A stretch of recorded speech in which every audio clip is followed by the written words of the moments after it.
Hello दोस्तों, कहानी कही अनकही में आपका स्वागत है। होटल के कमरे में अकेली बैठी वेदिका दूर पहाड़ियों पर चमकती बर्फ को सम्मोहित से देख रही थी। दोनों बच्चे अभी सोए हुए थे। दिल्ली की भीड़-भाड़ जिंदगी से अलग हटकर यहाँ की खामोशी उसे बड़ा सुकून पहुँचा रही थी। वह दिल्ली की एक मल्टीनेशनल कंपनी में कार्यरत थी और इस समय 1 महीने की छुट्टी लेकर अपने दोनों बच्चों को घुमाने लाई थी। पति से अलग हुए उसे 6 साल होने को आ रहे थे, लेकिन यह कड़वा सच अब तक उसके गले में हलाहल की तरह अटका था कि आखिर क्या कमी थी उसमें कि सौरभ उसे छोड़कर अपनी सेक्रेटरी के साथ ऐश करने निकल जाता था। और फिर बात इतनी बढ़ी कि डाइवोर्स की नौबत आ गई। उसके इस दुख को उसका छोटा भाई विनय अच्छी तरह समझता था और इसीलिए वह हर 2 साल में एक बार उसके लिए टिकट भेजकर उसे अपने पास मिशिगन बुला लेता था। सहसा वेदिका को बेडरूम में पाँव की आहट सुनाई दी और अगले ही पल उसकी बेटी रोली ने आकर उसके गले में बाहें डाल दी। प्यार से वेदिका ने उसे चिपटा लिया और पूछा, रंजन उठा? हाँ मम्मा, अलसाई रोली अंगड़ाई ले रही थी। चलो जल्दी से तैयार हो जाओ और नाश्ता कर लो, फिर तुम दोनों को स्कीइंग के लिए चलना है। मिशिगन के इस बोइन स्कीइंग रिजॉर्ट में स्नोबोर्डिंग और स्कीइंग बच्चों के लिए प्रमुख आकर्षण है। बच्चों के चेहरों पर छलकता उत्साह बता रहा था कि उन बर्फ से ढकी ढलान वाली पहाड़ियों पर ऊपर चढ़ने को वे कितने आतुर हैं। वेदिका ने स्कीइंग सिखाने वाली एक महिला से बात कर ली थी, जो दोनों बच्चों को सिखाने के एक दिन का $83 ले रही थी और $45 सामान का किराया था। वेदिका को यह बहुत महंगा खेल लग रहा था, लेकिन उसका छोटा भाई विनय उसकी कोई बात सुनने को तैयार नहीं था। वह माइक्रोसॉफ्ट में अच्छी पोजीशन पर था। यहाँ आते वक्त वह वेदिका के हाथ में $1000 देकर बोला था, दीदी बच्चों के लिए खर्चा करने में कंजूसी मत करना। उसकी इस बात पर वेदिका की आंखें भर आईं। उसे लगा कि पति की बेरुखी का मोल उसका अपना छोटा भाई चुका रहा है। बच्चों ने दिल खोलकर मौज मस्ती की। चेयर लिफ्ट से बच्चे ऊपर जाते और फिर बर्फ पर स्कीइंग करते हुए नीचे आते। यदि चेयर लिफ्ट की लाइन लंबी होती तो मैजिक कारपेट पर खड़े हो जाते, जो धीरे धीरे खिसक कर ऊपर जाता था। रोली की नज़र बड़ी देर से एक लड़की पर अटकी थी, जो शायद अपने पिता से स्कीइंग सीख रही थी। ऐसे मौक़ों पर वेदिका बहुत असहाय महसूस करती थी। 12 वर्ष की रोली आयु के उस मोड़ पर थी जब एक लड़की के जीवन में उसके पिता की अहम भूमिका होती है। रोली अक्सर उससे अपने पिता के बारे में पूछती रहती, जबकि सौरभ ने कभी पलटकर भी अपने बच्चों की ओर नहीं देखा। उड़ती उड़ती खबरें वेदिका के कानों में पड़ती रहती थीं। सौरभ अपनी सेक्रेटरी के साथ कनाडा चला गया है और वहीं टोरंटो शहर में अपना कोई बिजनेस कर रहा है। दोपहर होने पर बच्चों को भूख लगी तो वह उनके साथ कैफेटेरिया में आ गई। सहसा उसे सामने काउंटर पर वह व्यक्ति खड़ा दिखाई दिया जो पीछे से बिल्कुल सौरभ की तरह लग रहा था। एक पल को वेदिका को लगा उसकी सांस रुक जाएगी। यह सौरभ है क्या? वह अपने आप से सवाल कर रही थी। उसका दिल कर रहा था कि वह उठकर देखे, लेकिन तभी वह व्यक्ति हाथ में खाने की ट्रे थामे पलटा और वेदिका के सामने वाली मेज पर जा बैठा, जहाँ एक 7-8 साल की बच्ची बैठी थी। थैंक्स डैड, कहते हुए उस बच्ची ने उठकर खाने की ट्रे पास खिसका ली और खाने लगी। वेदिका कुछ हैरत में पड़ गई। वह आदमी हिंदुस्तानी लग रहा था, लेकिन वह सुनहरे बालों वाली बच्ची निस्संदेह हिंदुस्तानी नहीं थी। उस बच्ची ने उस व्यक्ति को डैड कहकर संबोधित किया था। इससे वेदिका यही समझ पाई कि उस व्यक्ति ने किसी विदेशी युवती से विवाह किया होगा। अचानक वह बच्ची वेदिका को देखकर मुस्कुराई, तो वेदिका भी मुस्कुराए बिना न रह सकी। इस पर उस व्यक्ति ने भी मुड़कर वेदिका की ओर देखा, संभवतः यह जानने के लिए कि उसकी बेटी किसे देखकर मुस्कुरा रही है। वह उठकर वेदिका के पास आ गया, बोला, हेलो, मेरा नाम सागर है, और आप? वेदिका ने भी खड़े होकर हाथ जोड़े और बोली, जी मैं वेदिका हूँ, और ये दोनों मेरे बच्चे हैं, रोली और रंजन। दोनों बड़े प्यारे हैं। यह मेरी बेटी तराना है। ओह, कितना प्यारा नाम है। वेदिका अभिभूत हो उठी। हम लोग अगर मेजे मिला ले तो आपस में बातचीत हो सकती है। किसी इंडियन का साथ जरा मुश्किल से ही मिलता है। सागर हंसकर बोला। ओह, बिल्कुल सौरभ जैसी हंसी। वेदिका फिर विचलित हो उठी। मेजे मिलाकर दोनों बैठे तो बच्चों की आपस में दोस्ती हो गई और वेदिका तथा सागर भी बातचीत करने लगे। आखिर वेदिका ने पूछ ही लिया, तराना की माँ शायद यहीं की हैं। आपने ठीक समझा, कहते हुए सागर संजीदा हो उठा। फिर बोला, उसे गुजरे 2 साल हो गए। अरे, लेकिन कैसे? उसका कार एक्सीडेंट हो गया था। यहाँ मिशिगन में जब सड़कों पर बर्फ पड़ी हो तो बहुत सावधानी से गाड़ी चलानी होती है। लेकिन रूबी यानी मेरी पत्नी को तेज़ गाड़ी चलाने का शौक़ था। बहुत समझाया मैंने, लेकिन वह नहीं मानती थी। आखिर इस सब का नतीजा यह हुआ कि तराना बिन माँ की हो गई। तराना को तो खैर मैं संभाल ही लूँगा, लेकिन रूबी की कमी नहीं पूरा कर सकता। इतना कहकर सागर अपने आप में ही गुम हो गया। वेदिका इस दर्दनाक हादसे को सुनकर स्तब्ध बैठी सागर का मायूस चेहरा देखती रही। क्या बोले समझ ही नहीं पा रही थी। आखिर सागर ही बोला, आपने अपने बारे में तो कुछ बताया ही नहीं। कोई बात नहीं, फिर सही, कल भी मैं बच्चों को लेकर आऊँगी। ठीक है, कल मैं फिर तराना को लेकर आता हूँ, अब इजाज़त दीजिए। वह तराना का हाथ पकड़े कैफेटेरिया से बाहर हो गया। दोनों बच्चों को लिए जब वेदिका होटल के कमरे में पहुंची तो अंधेरा घिरने को था। क्रिसमस की रौनक चारों ओर थी। लोगों के घर रोशनियों से जगमगा रहे थे। होटल की लॉबी भी पूरी तरह सजी हुई थी, लेकिन ये सारी रोशनियां मिलकर भी वेदिका के मन का अंधेरा दूर नहीं कर पा रही थीं।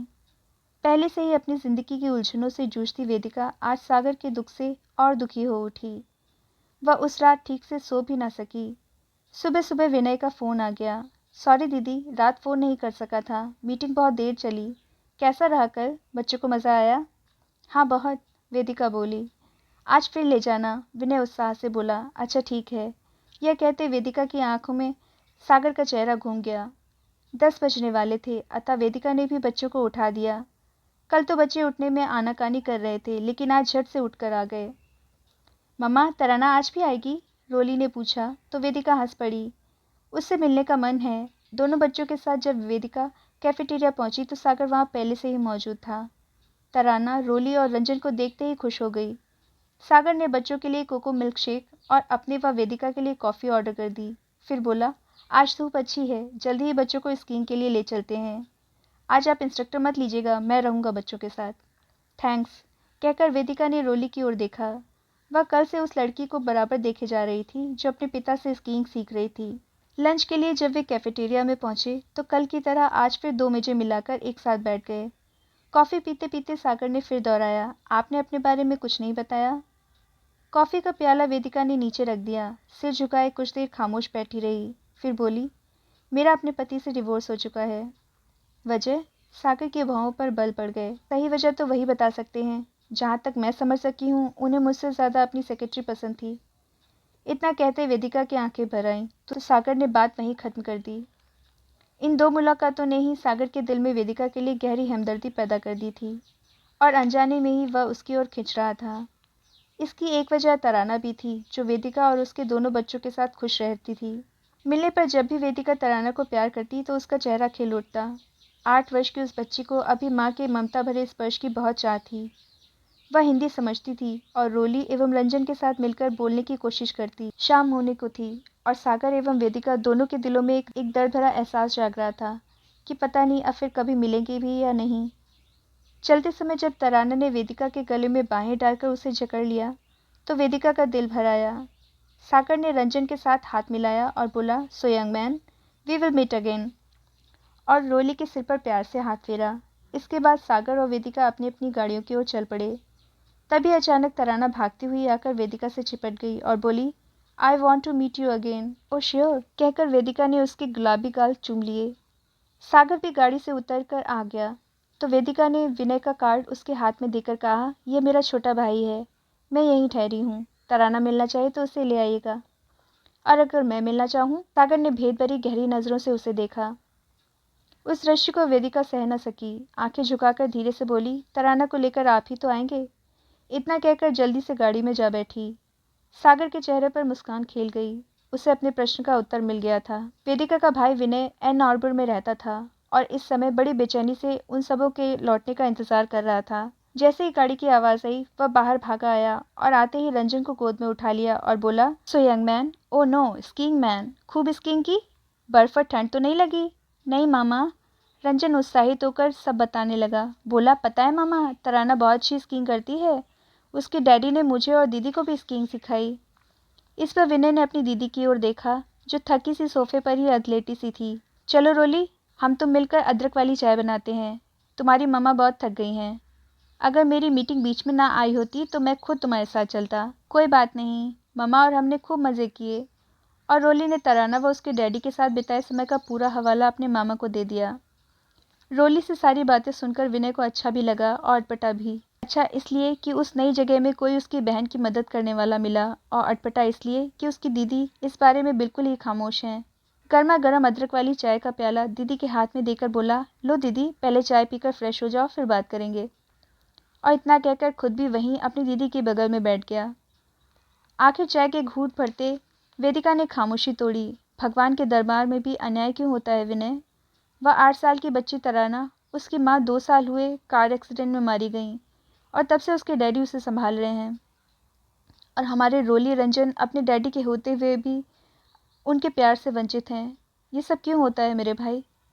विनय ने चाय का प्याला मेज पर रखकर वेदिका का हाथ अपने दोनों हाथों में थाम लिया और बोला, तुम बहुत इमोशनल हो दीदी, इस बारे में अधिक मत सोचो। बल्कि मैं तो कहूँगा कि जब भी तुम्हारा दिल तराना को देखने का हो तो उसे यहाँ बुला लो। रोली और रंजन भी उसके साथ खेलकर खुश होंगे।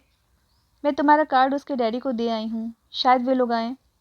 अच्छा किया दीदी, मैं भी तराना के डैडी का शुक्रिया अदा करूँगा कि उन्होंने वहाँ तुम्हारी मदद की। 2 दिन बाद ही सागर का फ़ोन आ गया और विनय ने उन्हें शुक्रवार की शाम को खाने पर बुला लिया। रोली और रंजन यह सुनकर बहुत खुश हुए, लेकिन वेदिका कुछ तटस्थ सी ही रही। हाँ, खाना अवश्य उसने बड़ी मेहनत से और बहुत अच्छा बनाया। विनय की पसंद का ही सब कुछ था और पूरा इंडियन खाना था। थोड़ा पास्ता भी यह सोचकर बना लिया कि तराना इंडियन खाना ना खा सके तो कुछ हो उसके लिए।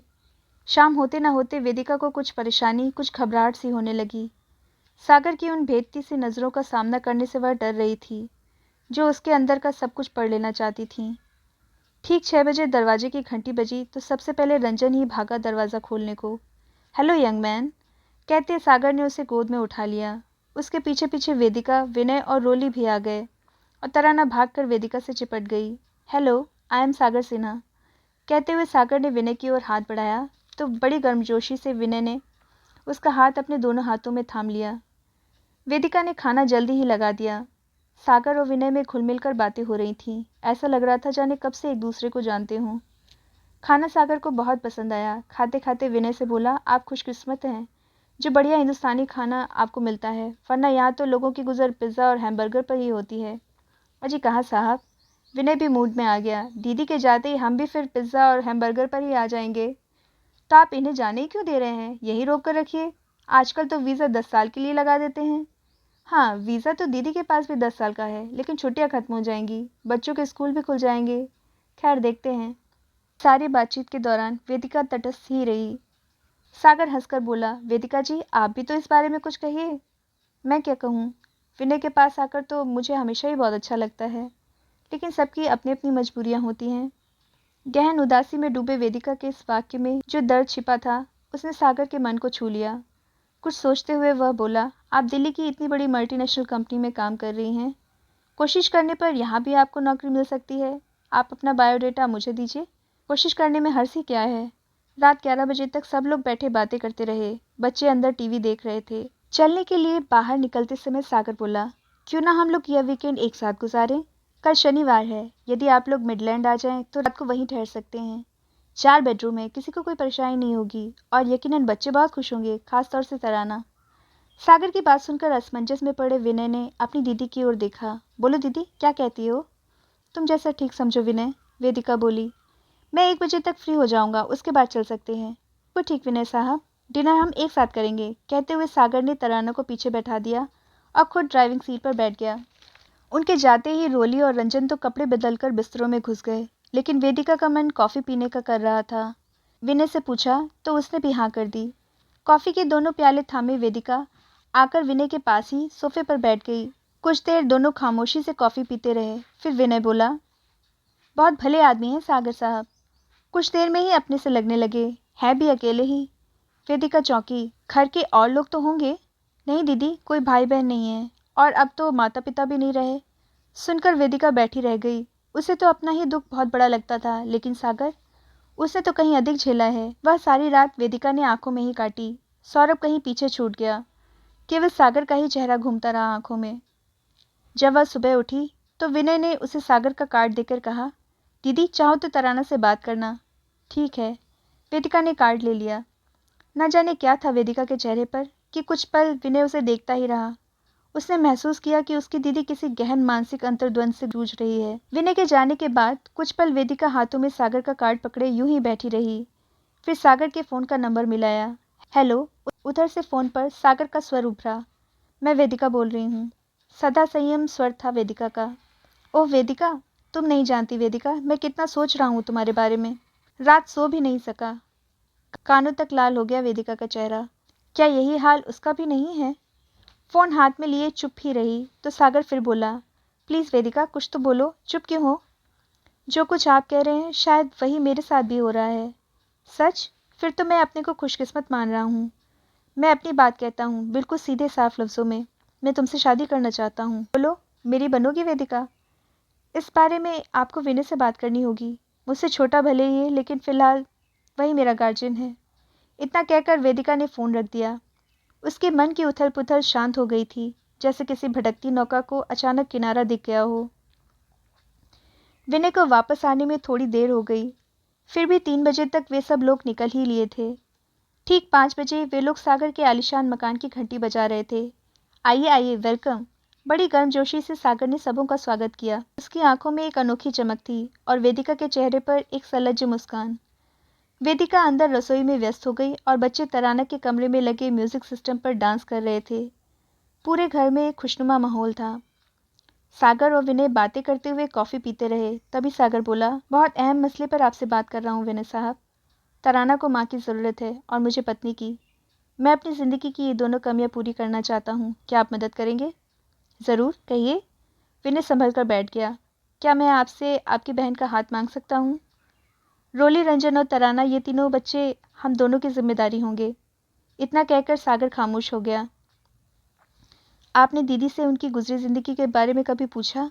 विनय ने अपनी आंखें सागर के चेहरे पर टिका दी। पूछा था, लेकिन उन्होंने एक ही वाक्य कहा कि उनका डाइवोर्स हो चुका है। मेरे वजह पूछने पर उनकी आंखों में आंसू छलक आए, जो मुझसे सहन नहीं हुए और मैंने बात खत्म कर दी। जाहिर है, उन जैसे शालीन और सुशील लड़की किसी गैर जिम्मेदार आदमी की गलती की सज़ा भुगत रही है। मैं चाहता हूँ कि उनकी ज़िंदगी से गुजरे कल की परछाई हट जाए और वे एक नई ज़िंदगी जी सकें। साथ ही मुझे और मेरी बेटी को भी एक नई ज़िंदगी मिलेगी। ऐसा है सागर साहब, आज रात दीदी और बच्चों को भी बैठाकर इस बारे में बात करते हैं। बच्चों का रिएक्शन जानना बहुत ज़रूरी है। उन्हें यह समझ में आना चाहिए कि ये फ़ैसला उनकी बेहतरी के लिए हो रहा है। तभी वेदिका ने आकर कहा कि खाना तैयार है और बच्चे खा रहे हैं। विनय, वेदिका और सागर खाना खाने के बाद लिविंग रूम में आ बैठे। यही समय बात करने के लिए ठीक है, ऐसा सोचकर विनय ने अपनी दीदी से कहा, दीदी, सागर साहब तुमसे शादी करना चाहते हैं, क्या कहती हो तुम? जाने कैसी निरीह सी नज़रों से वेदिका ने अपने भाई की ओर देखा कि उसका दिल भर आया। फिर थोड़ी देर बाद बोला, क्या तुम रोली और रंजन से इस बारे में बात करना चाहोगी? इस बार वेदिका बोली, जैसा तुम बताओ। मेरे विचार से उन दोनों को इस बारे में बताना ज़रूरी है ताकि वे इसके लिए तैयार हो सकें। दोनों तराना के साथ घुल मिल गए हैं, लेकिन थोड़ी देर का खेलकूद और हमेशा साथ रहना दो अलग चीज़ें हैं। विनय ने अंदर जाकर तीनों को बुलाया।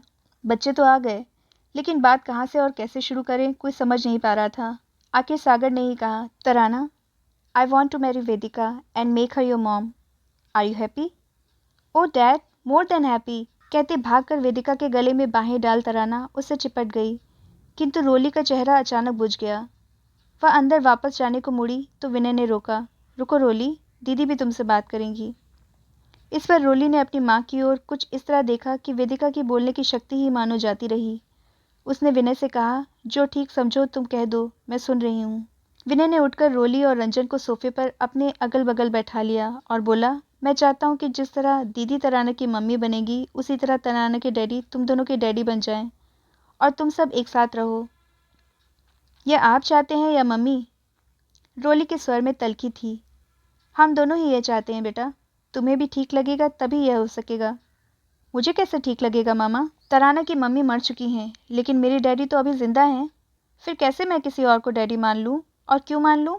12 बरस की रोली का यह आक्रोश भरा उत्तर सबों को चौंका गया।